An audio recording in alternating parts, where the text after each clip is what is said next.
그때 군중은 예수님도 계시지 않고 제자들도 없는 것을 알고서 배들에 나누어 타고 예수님을 찾아 카파르나움으로 갔다. 그들은 호수 건너편에서 예수님을 찾아내고 랍비, 언제 이곳에 오셨습니까? 하고 물었다. 예수님께서 그들에게 대답하셨다. 내가 진실로 진실로 너희에게 말한다. 너희가 나를 찾은 것은 표징을 보았기 때문이 아니라 빵을 배불리 먹었기 때문이다. 너희는 썩어 없어질 양식을 얻으려고 힘쓰지 말고 길이 남아 영원한 생명을 누리게 하는 양식을 얻으려고 힘써라. 그 양식은 사람의 아들이 너희에게 줄 것이다. 하느님 아버지께서 사람의 아들을 인정하셨기 때문이다. 그들이 하느님의 일을 하려면 저희가 무엇을 해야 합니까? 하고 묻자 예수님께서 그들에게 대답하셨다. 하느님의 일은 그분께서 보내신 일을 너희가 믿는 것이다. 그들이 다시 물었다. 그러면 무슨 표징을 일으키시어 저희가 보고 선생님을 믿게 하시겠습니까? 무슨 일을 하시렵니까? 그분께서는 하늘에서 그들에게 빵을 내리시어 먹게 하셨다는 성경 말씀대로 우리 조상들은 광야에서 만나를 먹었습니다. 예수님께서 그들에게 이르셨다. 내가 진실로 진실로 너희에게 말한다. 하늘에서 너희에게 빵을 내려준 이는 모세가 아니다. 하늘에서 너희에게 참된 빵을 내려주시는 분은 내 아버지시다. 하느님의 빵은 하늘에서 내려와 세상에 생명을 주는 빵이다. 그들이 예수님께 선생님, 그 빵을 늘 저희에게 주십시오 하자 예수님께서 그들에게 이르셨다. 내가 생명의 빵이다.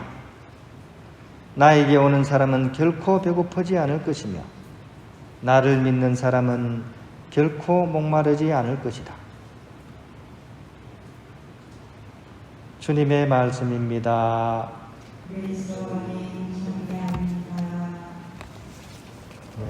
평안입니다.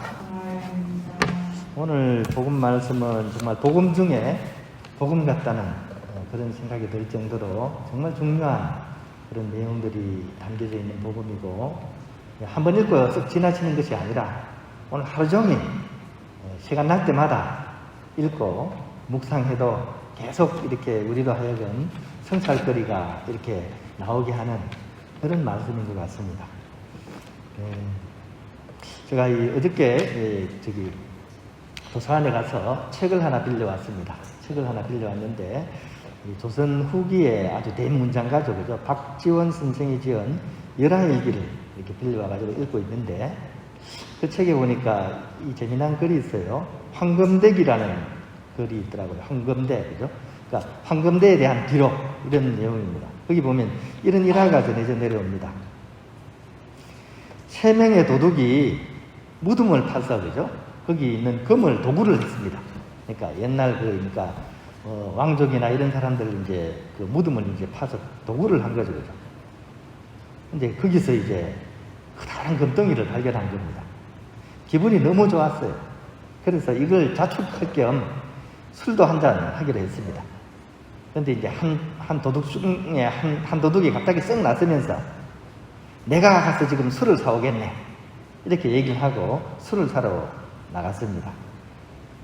가는 동안 마음속으로 그는 이렇게 외쳤죠. 아싸, 하늘이 나에게 기회를 주시는구나. 이제 이 금덩이는 모두 내 거지. 이렇게 웃으면서 술을 사러 갔습니다. 그래서 이제 술과 음식을 사가지고 탁 들고 와서, 그죠? 이렇게 방으로 들어오는 찰나에 그를 기다리고 있던 2 도둑이 내리친 몽둥이에 머리를 맞아가지고 즉사를 한 겁니다. 남은 2명은 환호성을 부르면서 이제 술과 음식을 막 배불리 먹고는 이제 남은 금덩이를 나누려고 하다가 이 독이 퍼져가지고 즉사를 한 겁니다. 그 이후에 그 금덩이는 이리저리 굴러다니다가 결국 길 가는 사람에게 발견됩니다. 그것을 본 순간 그는 하늘에 감사를 드리면서 또 그것을 이렇게 들고 갔습니다. 하지만 그는 아마도 몰랐을 것이리라, 이렇게 표현이 되죠. 그 황금 덩어리가 무덤에서 파내어졌고 또 독약을 먹은 자의 유물이고 또 그 앞에 수수백 명을 독살한 그런 물건인지를 그는 결코 몰랐으리라. 물론 옛날 이제 이야기라서 좀 약간 지금 어떤 상황에서 봐서는 좀 싱거운 얘기일 수도 있어요. 그죠? 요즘은 뭐 강력 범죄에 비하면 옛날에 그런 사건은 어떻게 보면 너무나 소박해 보이기도 하죠. 그죠?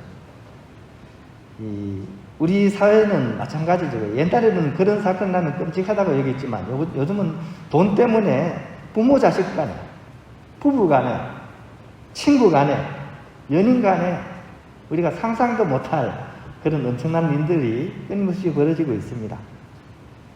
그것이 다 그 금덩어리와 연관이 있는 거죠. 그죠? 그 금덩어리 때문에 가장 가까운 사이에서 철천지 원수가 되기도 하는 것이죠. 그럼에도 불구하고 그 금덩어리가 여러분 앞마당에 툭 떨어지면 어떨 것 같아요? 좋겠죠?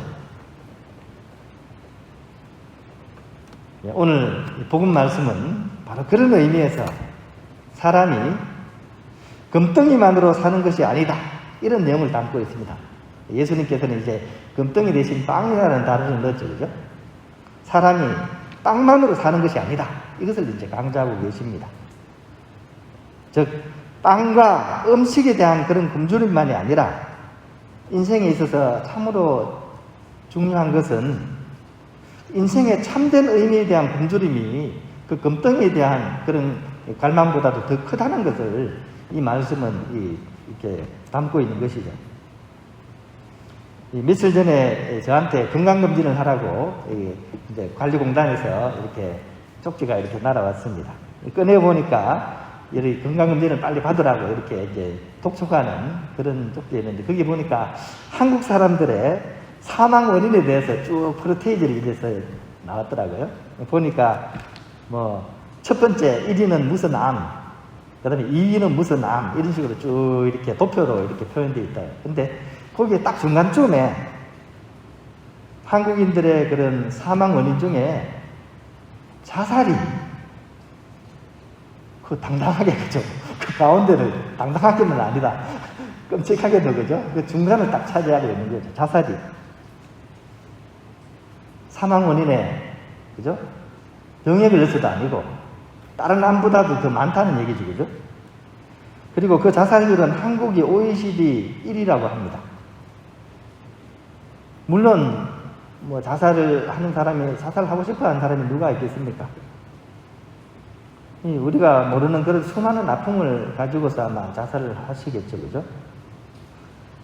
하지만 많은 경우 그 자살의 원인은 한마디로 더 이상 살 이유가 없을 때 그 자살이 이루어지는 거죠. 그죠? 즉 삶의 의미 발견이 전혀 안 되면 그때 벌어지는 일입니다. 즉 스스로의 생명을 스스로가 던질 만큼의 깊은 갈증이 바로 그 가장 중요한 원인이라고 하겠죠. 근데 세상에는 그 큰 갈망을 채워줄 것 같은 많은 손짓들을 통해서 우리를 유혹합니다. 여기저기에서 나를 가지면 당신의 인생은 참 의미를 얻게 되고 행복해질 수 있다, 온갖 화려한 색깔과 그런 이 장면으로서 우리의 마음을 이렇게 유혹합니다. 돈과, 그죠? 권력과 명예와 쾌락, 이런 것들이 바로 대표적인 것들입니다. 이걸 가지게 되면 너희는 행복해질 거고 삶의 의미를 갖게 될 거라고. 실제로 그런 손짓들 때문에 많은 사람들이 평생을 방황하기도 합니다. 채워지지 않는 갈증이기 때문에 평생을 방황하게 되는 거죠. 채워도 또 갈증이 일어나니까. 그런 의미에서 오늘 복음 말씀은 한마디로 정문일침입니다. 우리 정수리에 침을 한 대 딱 놓으시면 대침을 꽂으시는 겁니다.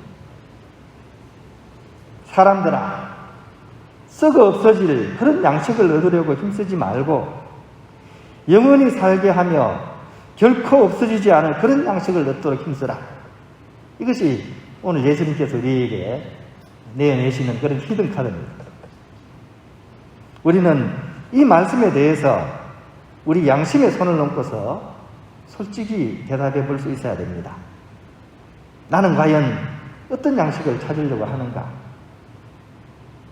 너나 없이 오늘을 살아가는 우리 모두가 찾고 구하는 그 의미는 썩어 없어질 것들이 아닌지. 물론 영악한 우리에게는 예수님의 말씀에 반론할 충분한 말이 있죠. 그러면 우리들은 굶어 죽으라는 말입니까? 예수님의 말씀은 그렇게 우리로 하여금 이렇게 굶어 죽으라는 얘기는 아닙니다. 그죠? 필수적인 것들을 인정하시는 거죠. 그러니까 빵의 기적을 일으키시죠. 먹을 것이 필요 없다면 기적을 일으킬 이유가 없었겠죠. 특히 가족의 생계라든지 또 남을 돕기 위한 차원의 그런 빵이라면 그것은 다른 말로 빵 이꼬르 생명이라고 불러도 될 정도로 중요한 것입니다. 하지만 오로지 먹고 즐기는 데만 의미를 두고 사는 사람들에게는 예수님의 이 말씀은 분명한 경고의 말씀이라는 사실을 우리는 알아들어야 되겠습니다. 그러므로 정말 마음을 쏟으면서 우리가 살아야 될 그것이 따로 있다는 얘기입니다. 그것은 바로 하느님, 그리고 하느님의 일이 바로 그것입니다. 그것을 오늘 복음은 구체적인 용어를 들면서 우리에게 강력하게 추천을 하고 있습니다. 즉 생명의 빵에 우리의 진정한 마음을 두라는 것입니다. 내가 바로 생명의 빵이다. 나에게 오는 사람은 결코 배고프지 않고 나를 믿는 사람은 결코 목마르지 않을 것이다. 오늘 복음 맨 뒷부분이죠. 그죠? 요약해 두는 한마디 말씀입니다. 이것에 연결이 되게 될 때 우리는 인생의 참 의미와 더불어 참 생명을 얻게 된다는 것. 그리고 그것은 먼 훗날이 아니라 바로 지금 시작되어서 종말까지 완성되어가는 그런 여정이라는 것입니다. 여기다가 팁이 되는 한 말씀이 오늘 복음 속에 더 들어 있습니다. 28절의 말씀입니다. 하느님의 일은 그리스도를 믿는 것이다. 즉 그리스도를 믿는 것이 하느님의 일을 하는 것이라는 것이죠. 이 말이 오늘 우리에게 시사하는 바가 많습니다. 따라서 하느님의 일은 특별한 사람이 아니라도 특히 건강하거나 젊은 사람들만이 아니라 병들거나 늙고 능력이 없는 사람들도 할 수 있다는 그런 내용입니다. 세상에서 이른바 성공했다는 사람들만이 아니라 실패했다고 생각하는 사람들도 할 수 있는 그런 일이라는 것입니다. 그런데 교회 안에서마저도 많은 사람들이 나는 늙고 병들어서 교회 안에서 아무 일도 할 수 없어 이렇게 하소연하는 경우가 있습니다. 또 다른 사람들도 그런 늙고 병든 사람들은 교회를 위해서 큰 일은 못하겠다고 생각을 합니다. 하지만 믿는 것이 바로 하느님이 일을 하는 것이다 하는 이 말씀은 이러한 우리의 생각과 태도가 얼마나 잘못된 것인지를 밝혀준다고 하겠습니다. 이 말씀을 우리가 참으로 진지하게 받아들인다면 우리는 외적인 교회 활동에 적극적으로 참여하고 있지 못하지만 얼마나 많은 분들이 보이지 않는 곳에서 하느님의 일을 많이 하고 있는지를 깨닫게 되고 그분들의 그런 일들에 대해서 참으로 고맙게 생각할 수 있게 되는 것입니다. 그리고 어떠한 처지에서도 우리는 하느님의 일을 할 수 있다는 확신 또한 가질 수 있는 것이죠. 오히려 반대로 가진 것이 없어 자기 자신에게 의지할 것이 하나도 없을 때 오히려 그는 더 하느님을 의지하고 살 수 있고 그런 의미에서 하느님의 일을 더 많이 할 수 있다고 우리가 생각할 수 있다는 것이죠. 그런 차원에서 우리가 겪고 있는 이 코로나19의 상황은 오히려 딱 그러한 일을 하기 더 좋은 시대, 하느님의 일을 더 하기 좋은 그런 시간이라고 볼 수도 있을 것입니다. 북을 칠 때는 가운데를 제대로 두드려야 됩니다. 그래야지 크고 깊은 소리가 그것을 듣는 사람들의 마음까지 전달이 되고 울리게 됩니다. 그렇지 못하고 옆쪽 가장자리를 툭툭 치는 것을 보고 우리는 변죽만 울린다고 표현을 합니다. 오늘 복음 말씀은 한마디로 유한한 세상적인 가치로 우리 인생의 변죽을 울리지만 말고 궁극적인 삶의 의미인 우리 주 예수 그리스도를 믿음으로써 영원한 목소리를 일구어 가도록 우리를 촉구하고 있는 그런 말씀이라고 하겠습니다. 오늘 하루 중에 남는 시간이 있으시면 되죠. 오늘 복음 말씀을 다시 한번 찬찬히 읽어보셨으면 좋겠습니다. 그 복음 속에서 둥둥둥 여러분들의 마음을 깊이 있게 울리는 그런 예수님의 말씀이 여러분들의 심장을 더욱더 활기차게 뛸 수 있도록 도와주실 것입니다.